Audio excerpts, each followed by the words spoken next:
Em 1996, em parceria com o banqueiro Arthur Falck, a Globo criou o Papa Tudo, uma espécie de bingo virtual. Os bilhetes eram vendidos nos correios e casas lotéricas. Prometiam prêmios milionários ou dinheiro de volta no fim do ano. Globo e você, tudo a ver. A garota propaganda era a embaixadora do Unicef no Brasil, o Fundo Mundial para a Infância e Adolescência, e rainha dos baixinhos, Xuxa. Você pode ganhar prêmios milionários para ter um Natal diferente e também ajudar a fazer muita gente feliz. Os cofres da emissora carioca ficaram abarrotados com o dinheiro dessa loteria. Mas depois de algum tempo, os prêmios milionários deixaram de ser pagos. Arthur Falck chegou a ser preso. Até hoje o processo está parado e a Globo, misteriosamente, nunca foi processada como parte do esquema do telebingo Papa Tudo. Papai Noel, o seu Natal milionário. Mistério também na compra do Projac, o centro de teledramaturgia da Globo. Para a construção do seu complexo, a empresa pediu emprestado 40 milhões de dólares dos cofres públicos, um ato ilegal. Como permissionária de um serviço público, a empresa não poderia obter o empréstimo. Foi o que determinou o parecer técnico do próprio banco. Mesmo assim, o dinheiro saiu dos cofres da Caixa para os cofres da Globo.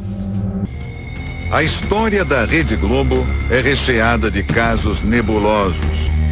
No topo da lista está a até hoje mal explicada compra da estação em São Paulo. Essa história começa na década de 50. Na época, Oswaldo Ortiz Monteiro era o principal acionista da TV Paulista e decidiu vender a emissora. O empresário Vitor Costa Petralha foi o comprador. Só que ele não chegou a ocupar a cadeira de presidente. Vitor morreu antes da transferência ser realizada, ou seja, no papel tudo ficou como estava. A família de Oswaldo Ortiz Monteiro permanecia como proprietária da TV Paulista. Isso no papel, porque na prática não foi o que aconteceu. A emissora ganhou um outro dono.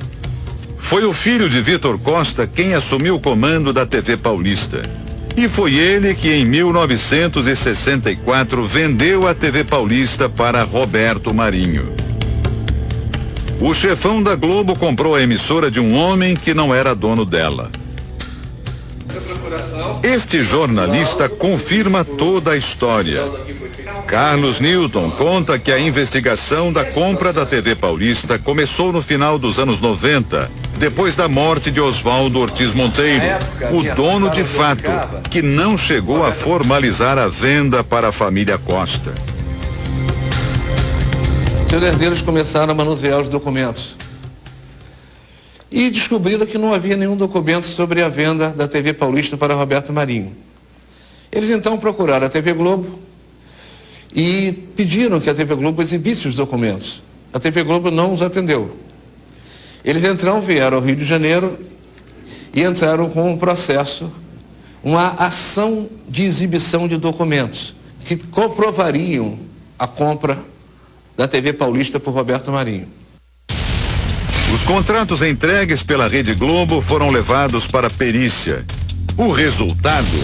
Todos os documentos eram falsos. A família Marinho apresentou termos de transferência dos donos da TV Paulista.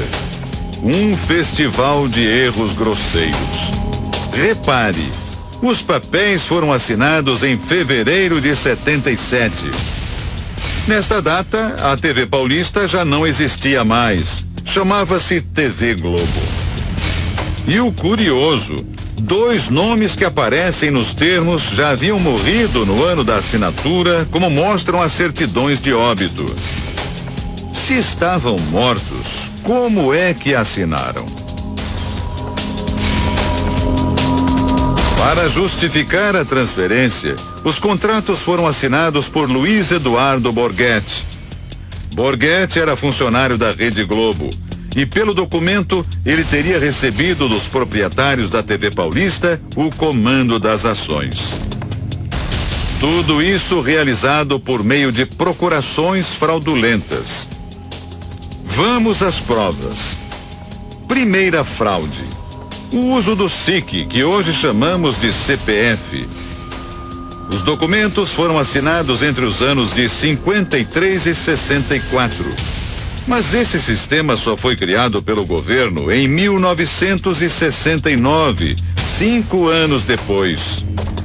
Segunda fraude: os 3 documentos, com datas diferentes, foram datilografados com a mesma máquina de escrever.